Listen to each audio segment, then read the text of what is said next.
Por toda a história, a espécie humana luta para entender as leis fundamentais do mundo material. Nós nos aventuramos para descobrir as regras e padrões que determinam as qualidades dos objetos que nos rodeiam e sua complexa relação conosco e entre si. Durante milhares de anos, sociedades por todo o mundo descobriram que uma disciplina, mais do que outras, guarda certo conhecimento sobre as realidades fundamentais do mundo físico. Essa disciplina é a matemática. Eu sou Marcos de Suttori e sou matemático. Eu me vejo como um pesquisador comum caçando as estruturas escondidas por trás do caos e da complexidade aparentes do mundo à nossa volta. Em minha busca pelo padrão e a ordem, eu pesquiso o trabalho de grandes matemáticos que existiram antes de mim. Pessoas que pertenciam a culturas de todo o mundo e cujas inovações criaram a linguagem na qual o universo é escrito. Eu quero levar você a uma jornada através do tempo e do espaço para rastrearmos o crescimento da matemática, desde seu nascimento à ciência sofisticada que conhecemos hoje. Usando imagens geradas por computador, vamos explorar as descobertas que permitiram que as primeiras civilizações entendessem o mundo matematicamente. Essa é a história da matemática.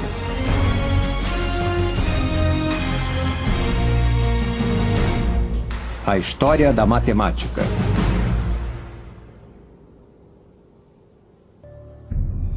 A linguagem do universo. Versão brasileira Som de Vera Cruz Studios. Distribuição Sinapse. Nosso mundo é feito de padrões e sequências. Eles estão à nossa volta. O dia se torna noite, os animais andam pela terra em constante mutação, paisagens são frequentemente alteradas. Um dos motivos que contribuíram com o início da matemática foi a busca pelo entendimento do sentido desses padrões naturais. Os conceitos mais básicos da matemática, espaço e número, estão arraigados em nosso cérebro. Até os animais têm um sentido de distância e quantidade. Percebem quando seu bando está desfalcado, quando devem lutar ou voar, e calculam se sua presa está numa distância acessível. Entender matemática é a diferença entre vida e morte. Mas foi o homem que pegou esses conceitos básicos e começou a construir essas bases. Em algum ponto, os humanos começaram a localizar padrões e fazer conexões para contar e ordenar o mundo em torno deles. E com isso, um novo universo matemático começou a surgir.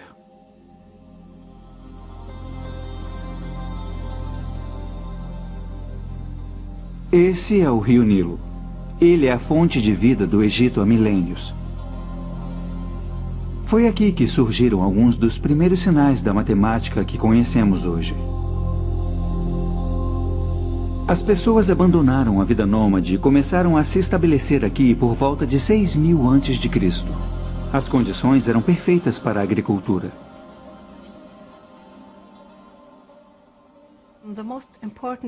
O evento mais importante na agricultura egípcia a cada ano era a cheia do Nilo. Então ela foi usada como marcação do início de cada ano. Os egípcios registraram o que acontecia em períodos de tempo. Para estabelecer um calendário como esse, você tem que contar quantos dias, por exemplo, havia entre as fases da lua, ou quantos dias havia entre duas cheias do Nilo. Registrar os padrões das estações era essencial não só para a gerência da terra, mas também para a religião. Os antigos egípcios que se estabeleceram nas margens do Nilo acreditavam que era o deus do rio que o enchia a cada ano e, em troca da água que fornecia a vida, os cidadãos ofereciam uma porção da produção como agradecimento.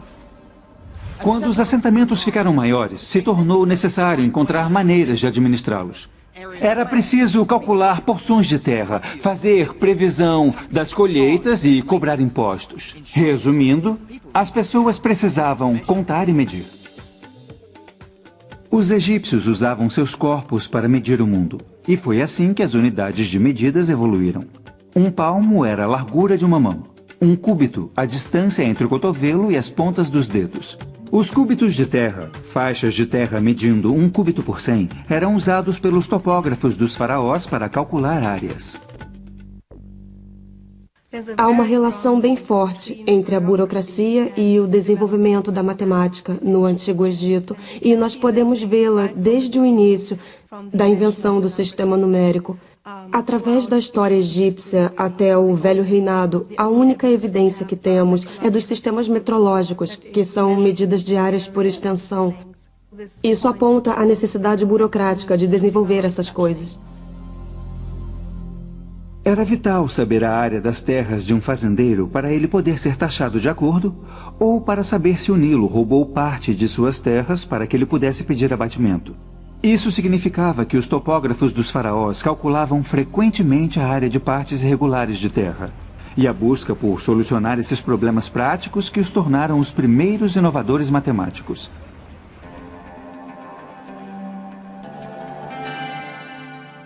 Os egípcios precisavam de uma maneira de registrar os resultados de seus cálculos.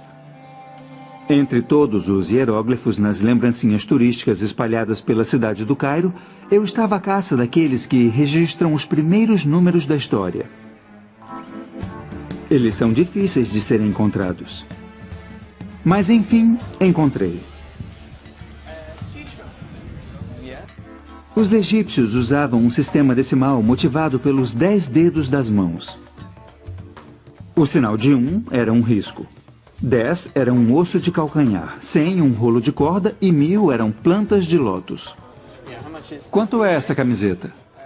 Ela custa 25 libras. 25? É. Então são 2 ossos de calcanhar e 5 riscos. Isso. Então não vai me cobrar nada disso aqui. 1 milhão aqui. 1 milhão? Meu Deus! Não, Esse não. é 1 milhão? 1 milhão é muita coisa. Os hieróglifos são bonitos, mas o sistema numérico egípcio era fundamentalmente simples. Eles não tinham o conceito de uma notação posicional. Então, um risco só podia representar uma unidade, não 100 ou 1000. Apesar de escrever 1 milhão com apenas um desenho e não os 7 que usamos, se você quisesse escrever 1 milhão menos 1, o pobre escriba egípcio teria que escrever 9 riscos, 9 ossos de calcanhar, 9 rolos de corda e assim por diante, num total de 54 desenhos. Apesar do inconveniente desse sistema numérico, os egípcios eram brilhantes solucionadores de problemas. Sabemos disso por causa dos poucos registros que sobreviveram. Os escribas egípcios usavam folhas de papiro para registrar suas descobertas matemáticas. Esse delicado material feito de talos de plantas foi destruído com o tempo e muitos segredos pereceram com ele. Mas há um documento revelador que sobreviveu. O papiro matemático de Hind é o documento mais importante que temos hoje da matemática egípcia. Temos uma boa ideia de que tipos de problemas os egípcios tinham que enfrentar em sua matemática.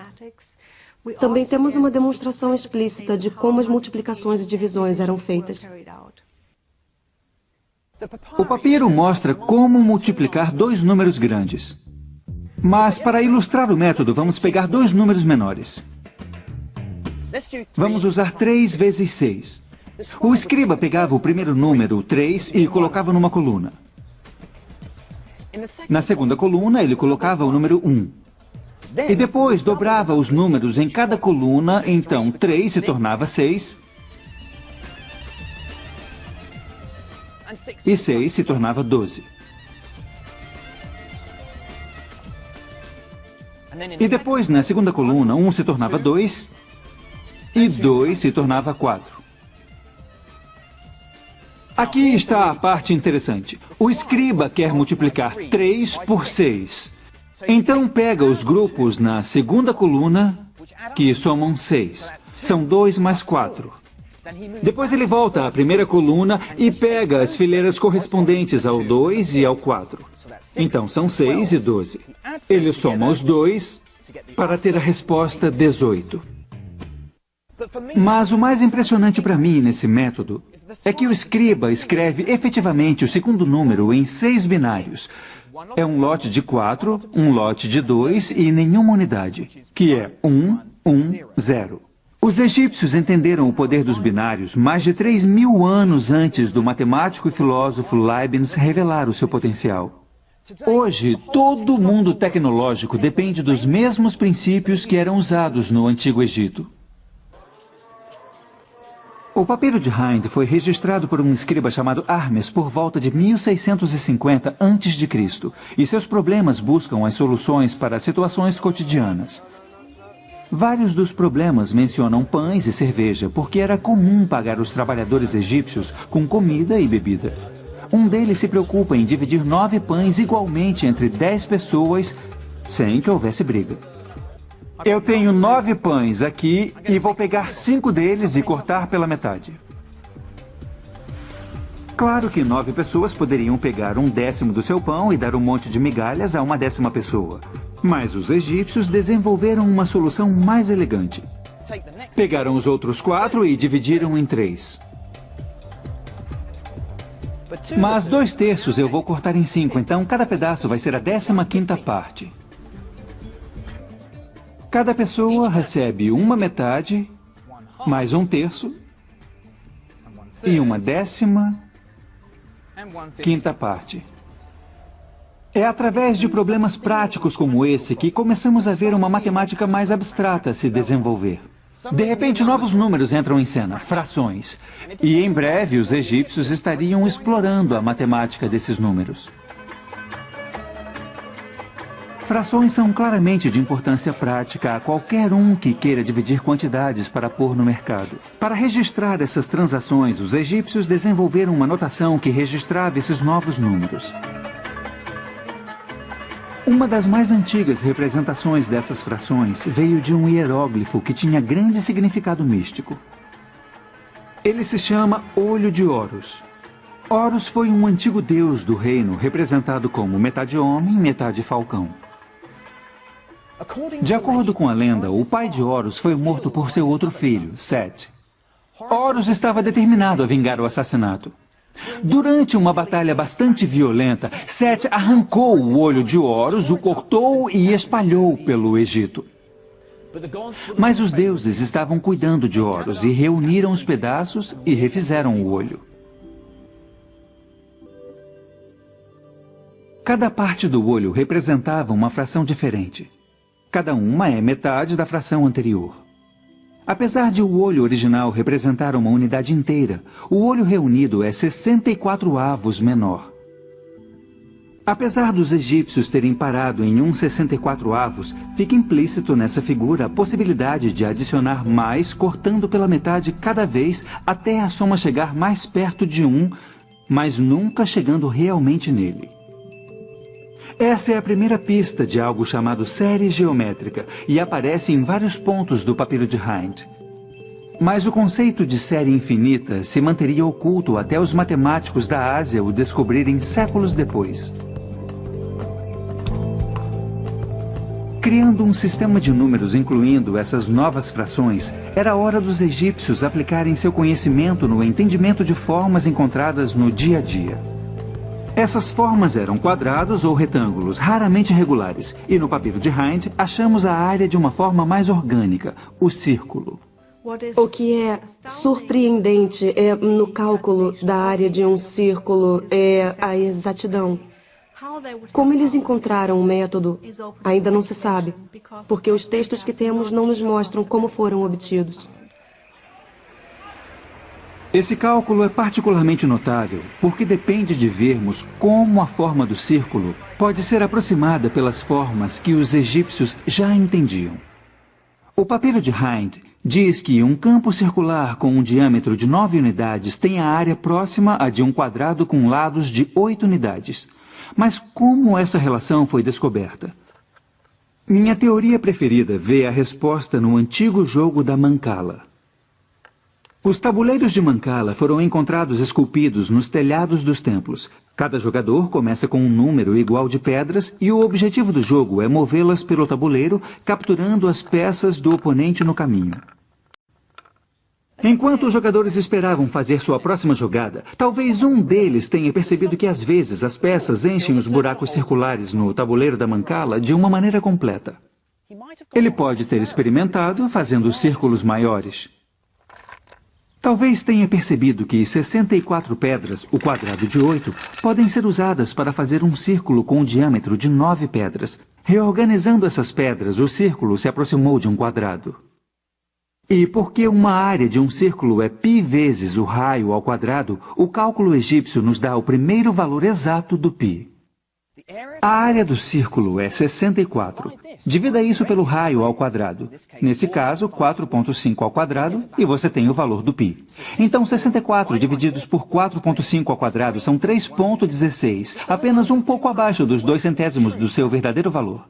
Mas o mais brilhante é que os egípcios usavam essas formas menores para capturar a forma maior. Mas há um símbolo impositivo e majestoso da matemática egípcia que ainda não tentamos desvendar: a pirâmide. Eu já vi tantas fotos que achava que não iria me impressionar com elas. Mas, vendo cara a cara, você entende por que são chamadas de uma das 7 maravilhas do mundo antigo. Elas são estonteantes e imagina o quanto mais impressionantes devem ter sido na sua época, quando as quinas eram afiadas como vidro, refletindo o sol do deserto. Para mim, parece que havia pirâmides espelhadas escondidas debaixo do deserto, o que completaria essas formas fazendo octaedros perfeitamente simétricos. Às vezes, na luz do calor do deserto, você quase pode ver essas formas. É a pista da simetria escondida dentro dessas formas que as torna tão impressionantes para um matemático. As pirâmides são um pouco curtas para criar essas formas perfeitas. Mas algumas sugerem que outro conceito matemático importante pode estar escondido dentro das proporções da Grande Pirâmide: a proporção áurea.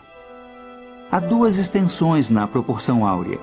Se a relação da mais longa com a mais curta for a mesma que a soma de 2 do lado maior, essa proporção é associada com as proporções perfeitas encontradas por toda a natureza e também no trabalho de artistas, arquitetos e designers do milênio. Se os arquitetos das pirâmides eram conscientes dessa importante ideia matemática ou eram instintivamente levados a ela por causa de suas propriedades estéticas satisfatórias, nunca vamos saber. Para mim, o mais impressionante nas pirâmides é a genialidade matemática necessária para fazê-las, incluindo a primeira alusão a um dos grandes teoremas do mundo antigo, o Teorema de Pitágoras. Para conseguir cantos de ângulos retos perfeitos em seus prédios e pirâmides, os egípcios usavam uma corda com um nós. Em algum momento, os egípcios perceberam que se passassem um triângulo com lados marcados por 3 nós, 4 nós e 5 nós, isso garantiria a eles um ângulo reto perfeito. Isso porque 3 ao quadrado mais 4 ao quadrado é igual a 5 ao quadrado. Então temos um perfeito triângulo de Pitágoras. Na verdade, quaisquer triângulos cujos lados satisfaçam essa relação nos darão um ângulo de 90 graus. Mas tenho certeza de que os egípcios não tinham essa generalização nos seus triângulos de 3, 4 e 5. Não podemos esperar encontrar uma prova geral, porque esse não é o estilo da matemática egípcia. Todo o problema foi resolvido usando números concretos, e se uma verificação fosse feita no final, ela usaria o resultado e esses números concretos. Não há prova geral entre os textos matemáticos egípcios. Levaram uns 2000 anos até que os gregos e Pitágoras provassem que todos os triângulos retângulos partilhavam de certas propriedades.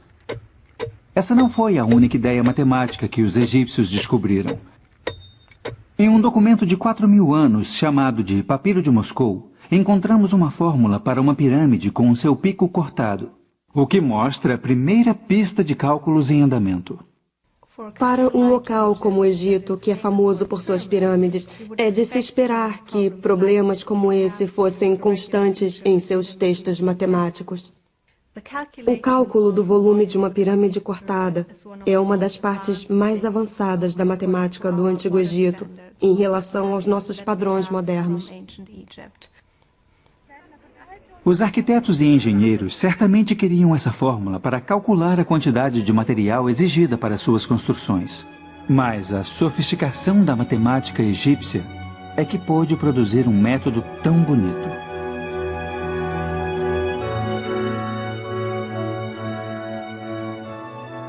Para entender como eles chegaram à sua fórmula, comece com uma pirâmide em que o ponto mais alto fique exatamente em cima de um ângulo.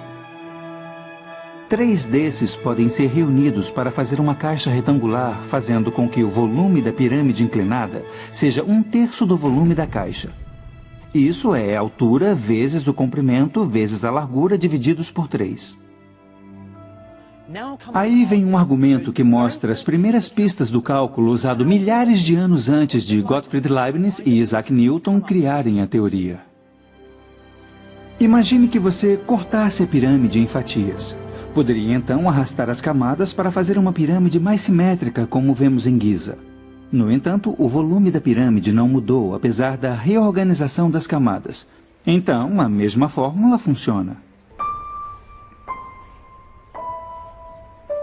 Os egípcios eram inovadores incríveis e sua habilidade de gerar a nova matemática era desconcertante. Para mim, eles revelaram o poder da geometria e dos números e deram os primeiros passos em direção às excitantes descobertas matemáticas que viriam. Mas havia outra civilização que tinha matemática para rivalizar com a do Egito. E sabemos muito mais sobre suas conquistas.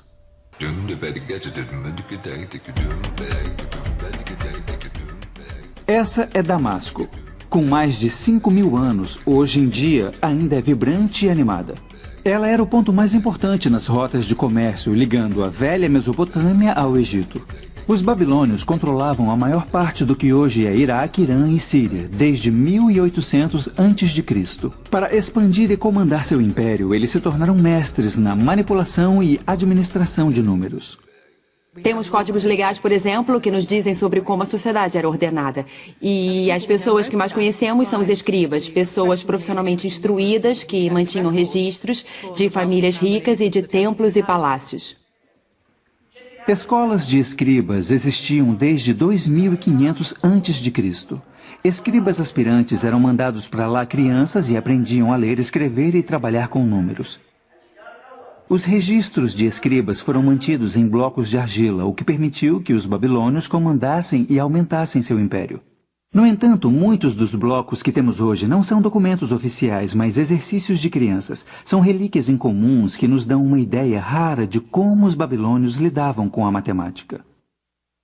Esse é um livro escolar de geometria do século XVIII a.C.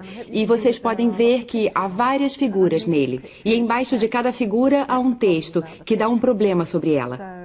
Por exemplo, esse aqui diz: eu desenhei um quadrado com 60 unidades de comprimento e dentro fiz 4 círculos. Quais são as suas áreas?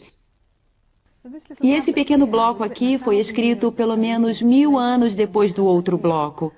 Mas tem uma relação bem interessante com ele. Ele tem também 4 círculos dentro de um quadrado mal desenhado. Mas não é um livro, é um exercício escolar.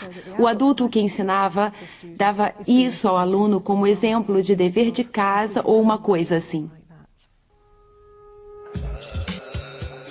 Como os egípcios, os babilônios parecem interessados em resolver problemas práticos relacionados a pesos e medidas. A solução babilônica a esses problemas é escrita como receitas matemáticas. Um escriba simplesmente seguia e gravava uma série de instruções para chegar ao resultado. Aqui é um exemplo do tipo de problema que eles resolviam.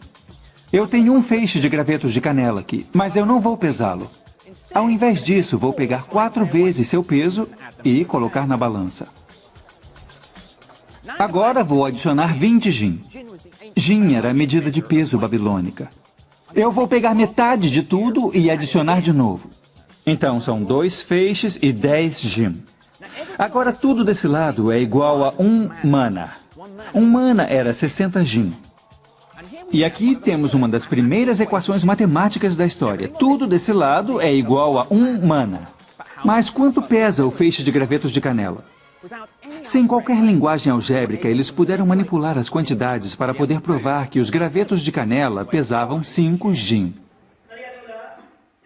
Na minha cabeça, é esse tipo de problema que dá um pouco de má fama à matemática. Você pode culpar os antigos babilônios por todos aqueles problemas tortuosos que resolveu na escola, mas os antigos escribas babilônios se destacavam nesse tipo de problema. Estranhamente, eles não usavam grupos de 10 como os egípcios. Usavam grupos de 60. Os babilônios inventaram seu sistema numérico como os egípcios, usando os dedos. Mas ao invés de contar os 10 dedos das mãos, os babilônios encontraram uma maneira bem mais intrigante de contar partes do corpo. Eles contavam os 12 nós dos dedos de uma mão e os 5 dedos na outra para poder contar 12 vezes 5, ou seja, 60 números diferentes. Então, por exemplo, esse número seria 2 lotes de 12, 24, e depois 1, 2, 3, 4, 5 para chegar a 29. Mas o número 60 tinha outra propriedade poderosa. Ele pode ser perfeitamente dividido de várias maneiras. Aqui há 60 feijões. Eu posso arranjá-los em 2 fileiras de 30, 3 fileiras de 20, 4 fileiras de 15, 5 fileiras de 12 ou 6 fileiras de 10. A divisibilidade do número 60 o torna uma base perfeita para se fazer aritmética. O sistema de base 60 teve tanto sucesso que ainda usamos os seus elementos hoje. Toda vez que queremos dizer as horas, reconhecemos unidades de 60, 60 segundos no minuto, 60 minutos numa hora. Mas o mais importante do sistema numérico babilônico era reconhecer uma notação posicional. Como nossos números decimais contam quantos lotes de dezenas, centenas e milhares você registra, a posição de cada número babilônico registra a quantidade de 60 que você conta.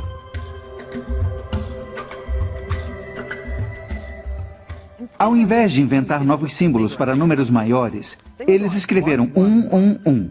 Então, esse número seria 3.661. O catalisador dessa descoberta foi o desejo babilônico de mapear o curso do céu noturno.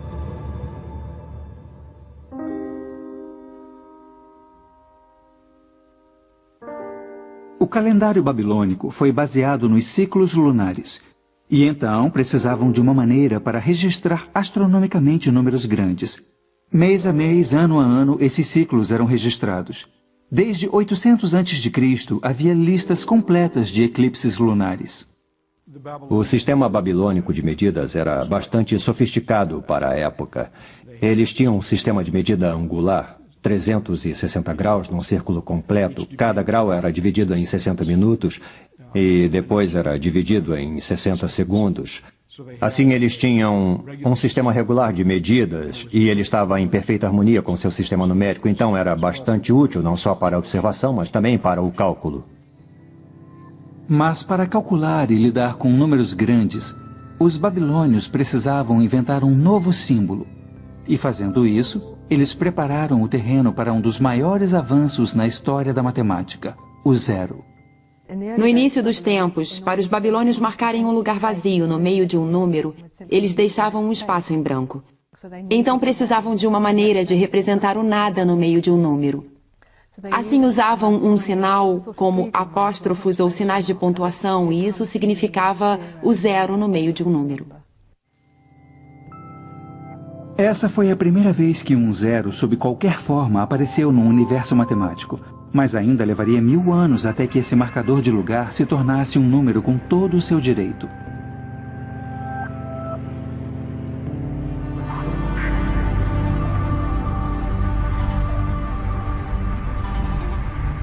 Tendo estabelecido um sistema numérico tão sofisticado, eles o usavam para domar a terra inóspita e árida que atravessava a Mesopotâmia. Tendo estabelecido um sistema numérico tão sofisticado, eles o usavam para domar a terra inóspita e árida que atravessava a Mesopotâmia. Engenheiros e topógrafos babilônios encontraram maneiras engenhosas de acessar a água e canalizá-la para os campos de colheita. Mais uma vez, eles usavam a matemática para chegar às soluções. O Vale do Orontes, na Síria, ainda é um eixo de agricultura e os velhos métodos de irrigação são explorados hoje como eram milhares de anos atrás. Vários problemas em matemática babilônica são ligados a medidas de terras e aqui vimos pela primeira vez o uso de equações de segundo grau. Um dos grandes legados da matemática babilônica. Equações de segundo grau envolvem situações em que a quantidade desconhecida que você tenta identificar é multiplicada por si mesma. Chamamos de elevar ao quadrado porque ela dá a área de um quadrado. E é no contexto do cálculo de áreas de terras que essas equações de segundo grau surgem naturalmente.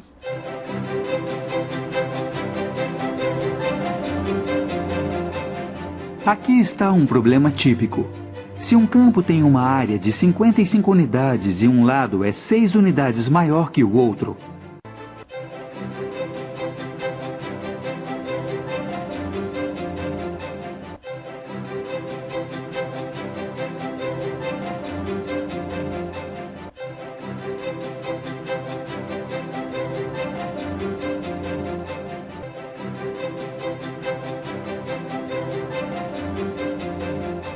a nova área há 64. Então, os lados do quadrado são de 8 unidades. Quem resolve o problema sabe que eles somaram 3 a esse lado. Então, a extensão original deve ser de 5. Pode não parecer, mas essa é uma das primeiras equações de segundo grau da história. Na matemática moderna, eu usaria a linguagem simbólica da álgebra para resolver esse problema. Mas a incrível proeza dos babilônios é que eles usavam esses jogos geométricos para encontrar o valor sem qualquer recurso a símbolos ou fórmulas. Os babilônios gostavam de resolver problemas só por resolver. Eles estavam apaixonados pela matemática.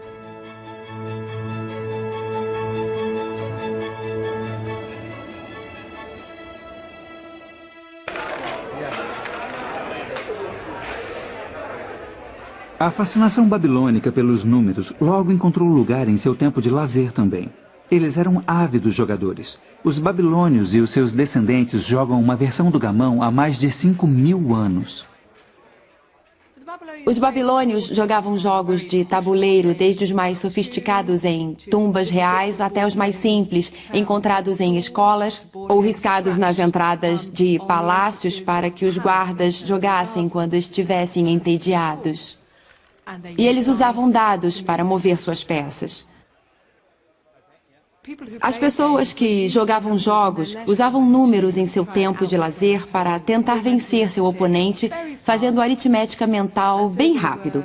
Então, calculavam em seu tempo livre, sem nem pensar nisso como trabalho matemático difícil.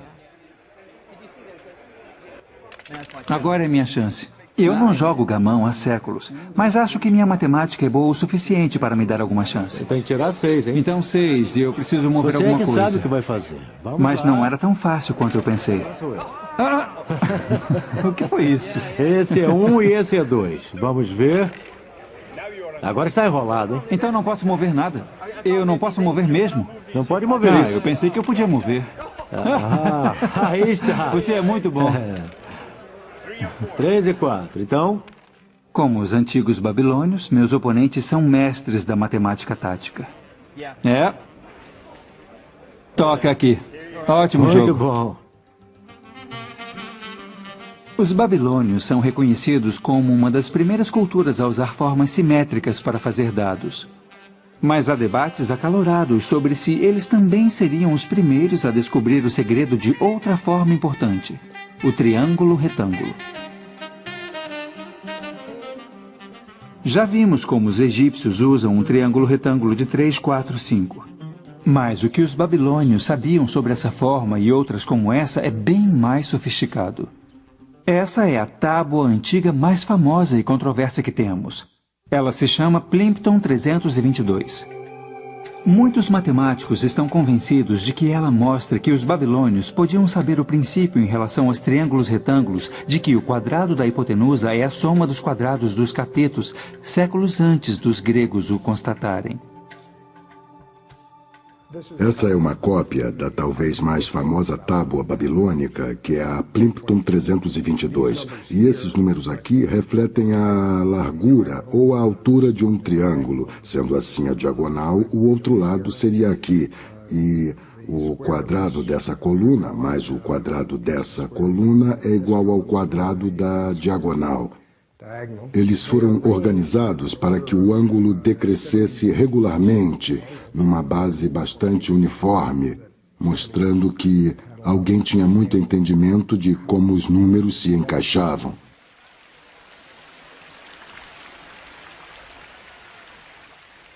Aqui estavam 15 triângulos de Pitágoras perfeitos. Todos os lados tinham comprimento de números inteiros. É tentador pensar que os babilônios foram os primeiros donos do Teorema de Pitágoras. E é uma conclusão pela qual gerações de historiadores foram seduzidos. Mas poderia haver uma explicação mais simples para os grupos de 3 números que formam o Teorema de Pitágoras. Não é uma explicação sistemática dos triplos pitagóricos. É simplesmente um professor de matemática fazendo uns cálculos bem complicados para produzir números bem simples e resolver os problemas de seus alunos sobre triângulos retângulos. Nesse sentido, é sobre triplos pitagóricos, só que incidentalmente. As pistas mais valiosas para o que eles entendiam podiam estar em outro lugar. Essa pequena tábua de exercícios escolares tem quase 4.000 anos e revela o que os babilônios sabiam sobre triângulos retângulos. Ela usa o princípio do Teorema de Pitágoras para descobrir o valor de um assombroso número novo. Ao longo da diagonal está uma boa aproximação da raiz do quadrado de 2. Assim, isso nos mostra que ela era conhecida e usada em ambientes escolares. Isso é importante porque a raiz quadrada de 2 é o que hoje chamamos de número irracional. Isto é, se escrevemos em decimais ou mesmo em lugares hexadecimais, ele não termina, os números continuam para sempre depois da vírgula decimal. As implicações desse cálculo são enormes. Primeiro, ele significa que os babilônios sabiam alguma coisa do Teorema de Pitágoras anos antes de Pitágoras. Segundo, o fato deles calcularem esse número com precisão de 4 casas decimais mostra uma incrível facilidade aritmética, tanto quanto uma paixão pela minúcia matemática. A habilidade matemática dos babilônios era incrível. E por quase 2.000 anos, eles progrediram intelectualmente no mundo antigo. Mas quando seu poder imperial começou a minguar, seu vigor intelectual também declinou.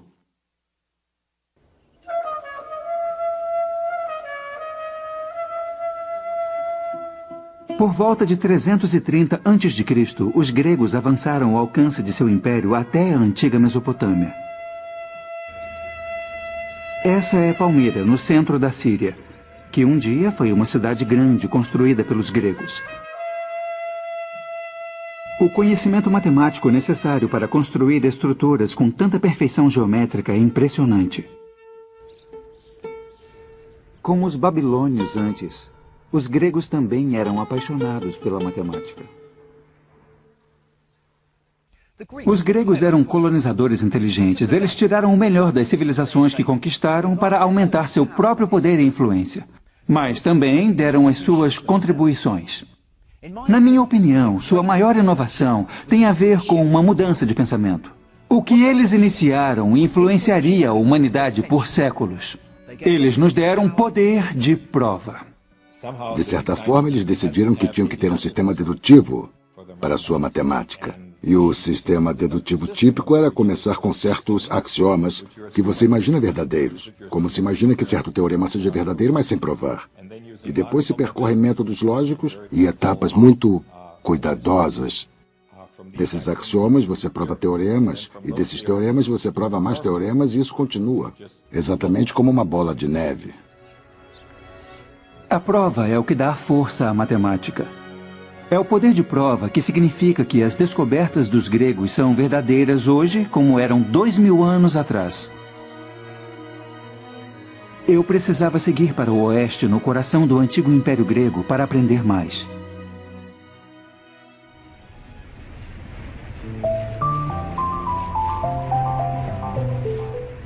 Para mim, a matemática grega sempre foi heróica e romântica. Estou a caminho de Samos, a 1 quilômetro da costa turca. Esse local se tornou sinônimo de nascimento da matemática grega. E isso graças à lenda de um homem.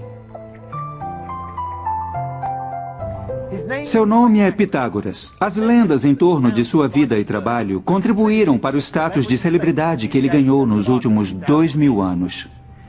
É creditado a ele, de maneira certa ou errada, o início da transformação da matemática como ferramenta para contar no estudo analítico que reconhecemos hoje.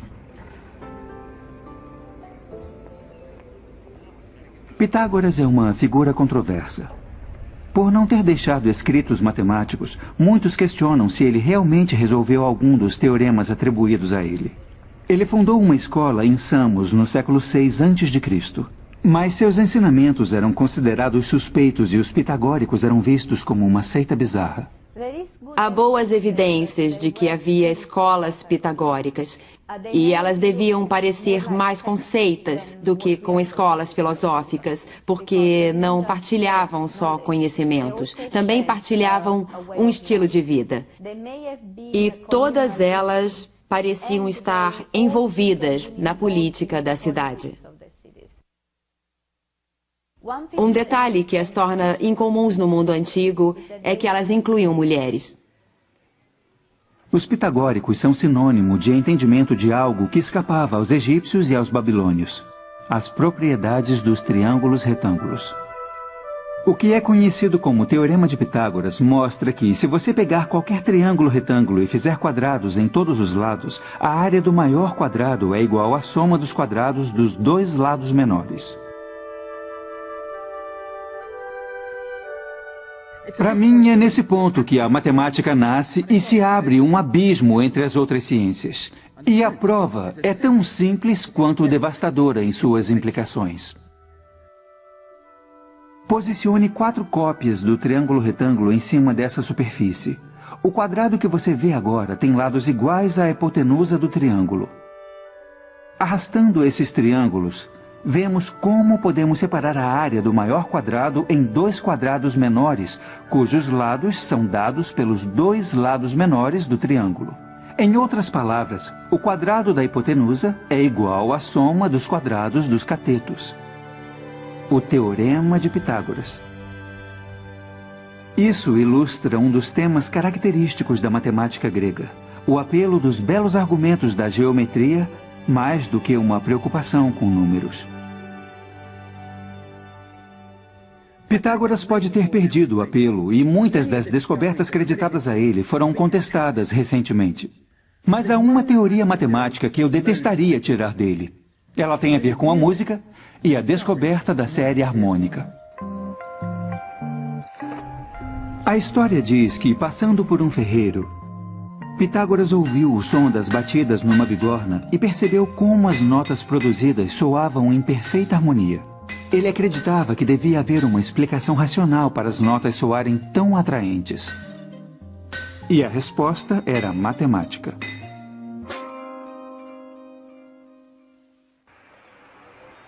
Experimentando com um instrumento de corda, Pitágoras descobriu que os intervalos entre as notas musicais harmoniosas eram sempre representados como razões de números inteiros.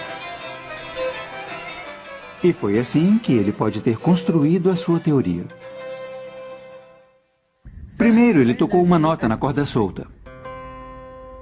Depois, na metade do comprimento.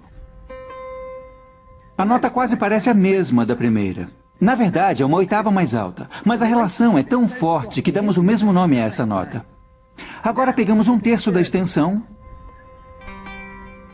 e temos outra nota que parece harmonizar com as 2 primeiras.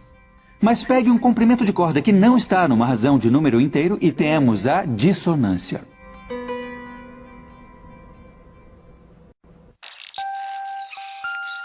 De acordo com a lenda, Pitágoras ficou tão animado com essa descoberta que concluiu que todo o universo foi construído a partir de números.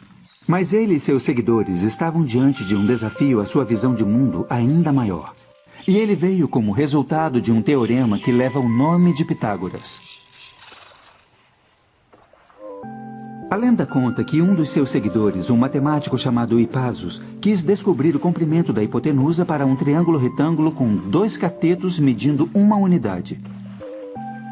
O Teorema de Pitágoras implica que o comprimento da hipotenusa era um número cujo quadrado fosse 2.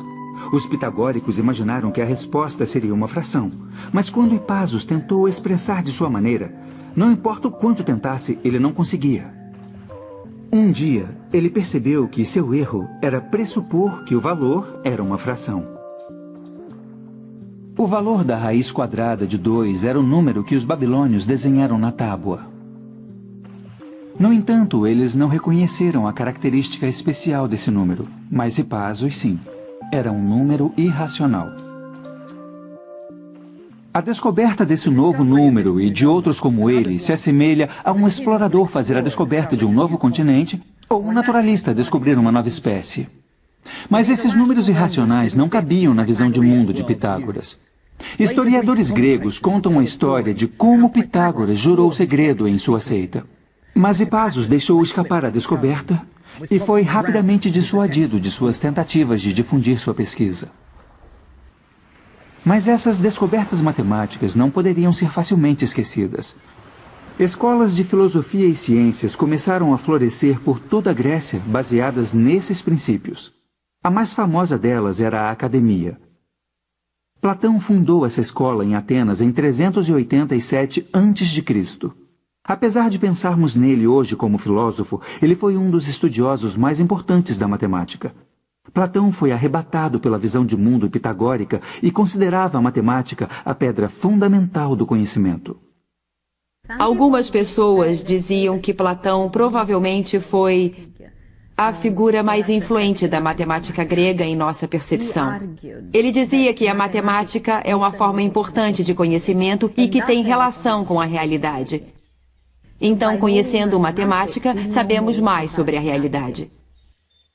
Em seu diálogo Timeu, Platão propõe a teoria de que a geometria é a chave para se desvendar os segredos do universo, uma visão ainda mantida pelos cientistas hoje. A importância de Platão junto à geometria está inserida na placa que havia acima da academia. Não deixe ninguém ignorante na geometria, entre aqui. Platão propôs que o universo poderia ser cristalizado em 5 formas simétricas regulares. Essas formas, que agora chamamos de sólidos platônicos, eram compostas de polígonos regulares reunidos para criar objetos simétricos tridimensionais. O tetraedro representava o fogo. O icosaedro, feito de 20 triângulos, representava a água. O cubo era a terra. O octaedro era o ar, e o quinto sólido platônico, o dodecaedro, feito de 12 pentágonos, era reservado para a forma que definia a visão de Platão do universo. A teoria de Platão teria uma influência devastadora e continuaria a inspirar matemáticos e astrônomos por mais de 1500 anos. Junto às descobertas feitas na academia, os triunfos matemáticos também surgiam das margens do Império Grego e se deviam mais à herança matemática dos egípcios do que aos gregos. A Alexandria se tornou o eixo da excelência acadêmica sob o comando de Ptolemes no 3º século a.C., e sua famosa biblioteca logo ganhou reputação rivalizando com a Academia de Platão. Os reis da Alexandria estavam dispostos a investir nas artes, na cultura, na tecnologia, na matemática, na gramática, porque patrocinar buscas culturais era um jeito de mostrar que você tinha mais prestígio e tinha também mais direito à grandeza. A antiga biblioteca e seu precioso conteúdo foram destruídos quando os muçulmanos conquistaram o Egito no século VII, mas seu espírito está vivo em uma nova construção. Hoje, a biblioteca ainda é um local de descoberta e estudos. Matemáticos e filósofos correram para Alexandria, levados por sua sede de conhecimento e a busca pela excelência. Os patronos da biblioteca eram os primeiros cientistas profissionais, indivíduos que eram pagos por sua devoção à pesquisa. Mas de todos esses pioneiros, meu herói é o enigmático matemático grego Euclides. Sabemos muito pouco sobre a vida de Euclides, mas suas maiores conquistas foram como cronista da matemática. Por volta de 300 a.C., ele escreveu o texto mais importante de todos os tempos, Os Elementos. Em Os Elementos, encontramos o auge da revolução matemática que aconteceu na Grécia. Ela é construída sobre uma série de suposições matemáticas chamadas de axiomas. Por exemplo, uma linha reta pode ser traçada entre dois pontos quaisquer. Desses axiomas, deduções lógicas são feitas e teoremas matemáticos são estabelecidos.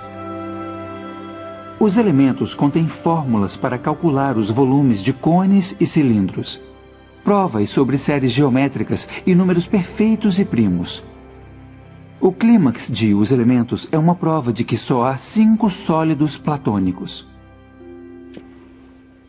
Para mim, esse último teorema captura o poder da matemática. Uma coisa é construir 5 sólidos simétricos. Bem diferente é criar um argumento explícito e lógico para não haver um sexto. Os Elementos se desenrola como uma novela de mistério lógico. Mas é uma história que transcende o tempo. Teorias científicas foram derrubadas de uma geração para outra. Mas os teoremas e os elementos são os mesmos de 2000 anos atrás. Quando você para pensar, é realmente incrível que ensinamos os mesmos teoremas, talvez de maneira um pouco diferente, ou organizados diferentes. Mas a geometria euclidiana ainda é válida, e mesmo na matemática avançada, quando se trata de grandes espaços dimensionais, ela ainda é utilizada. Alexandria pode ter sido um lugar inspirador para os antigos estudantes, e a fama de Euclides teria atraído ainda mais ávidos jovens intelectuais ao porto egípcio. Um matemático que gostou particularmente do ambiente intelectual da Alexandria foi Arquimedes. Ele se tornaria um visionário matemático. Os melhores matemáticos gregos estavam sempre testando os limites, indo mais fundo. Então, Arquimedes fez o que podia com os polígonos, com os sólidos. Depois ele passou aos centros de gravidade, ou depois passou à espiral. Esse instinto de tentar matematizar tudo é algo que eu vejo como um legado.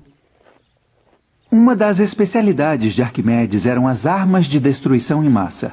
Elas foram usadas contra os romanos quando eles invadiram sua casa em Siracusa em 212 a.C. Ele também criou espelhos que aumentavam o poder do sol para pôr fogo nos navios romanos.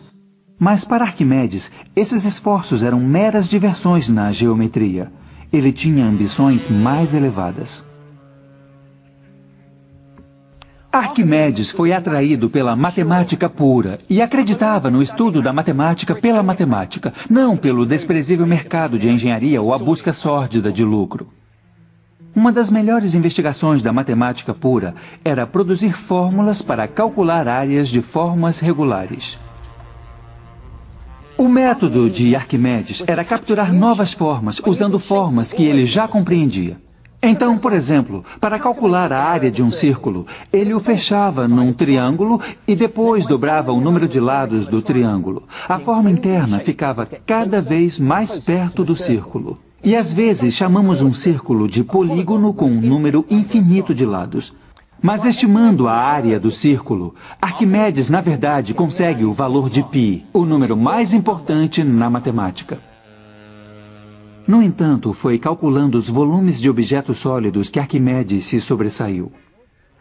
Ele encontrou uma maneira de calcular o volume de uma esfera cortando-a e calculando cada fatia como um cilindro. Depois ele somou os volumes das fatias para ter um valor aproximado da esfera. Mas o golpe de gênio foi perceber o que acontecia se você fizesse fatias cada vez mais finas. No limite, a aproximação se torna um cálculo exato.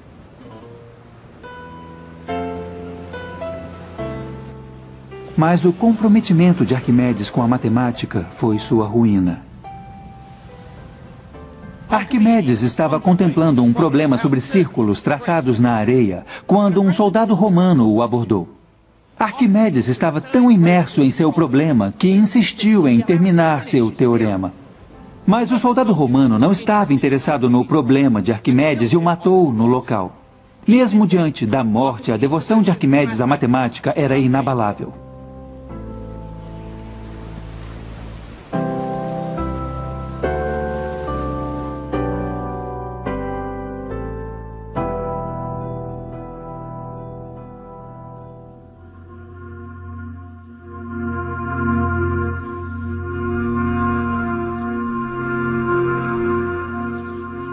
meados do primeiro século a.C., os romanos apertaram o cerco ao antigo Império Grego. Eles não se importavam muito com a beleza da matemática e eram mais preocupados com suas aplicações práticas. Essa atitude pragmática sinalizou o início do fim da grande biblioteca da Alexandria. Mas uma matemática estava determinada a manter vivo o legado dos gregos. Hipatia era uma exceção, uma matemática mulher e pagã no Império Romano Cristão. Hipatia teve muito prestígio e foi muito influente em seu tempo. Ela era professora com muitos alunos e muitos seguidores. Ela era politicamente influente na Alexandria. Então, essa combinação de autoconhecimento e prestígio pode ter feito dela uma figura odiada pelos cristãos.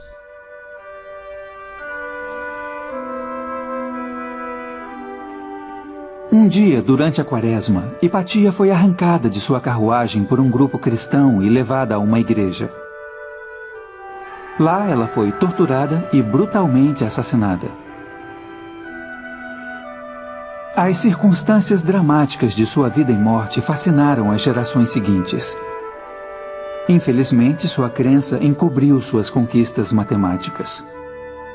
Ela era uma brilhante professora e teórica, e sua morte deu um golpe final na herança da matemática grega da Alexandria.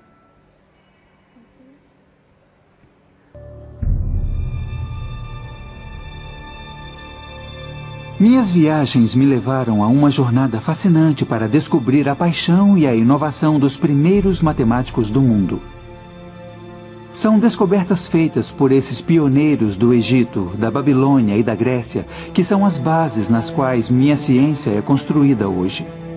Esse é só o início da minha odisseia matemática. O próximo passo da minha jornada está no Oriente, nas profundezas da Ásia, onde matemáticos chegaram mais longe em busca de conhecimento.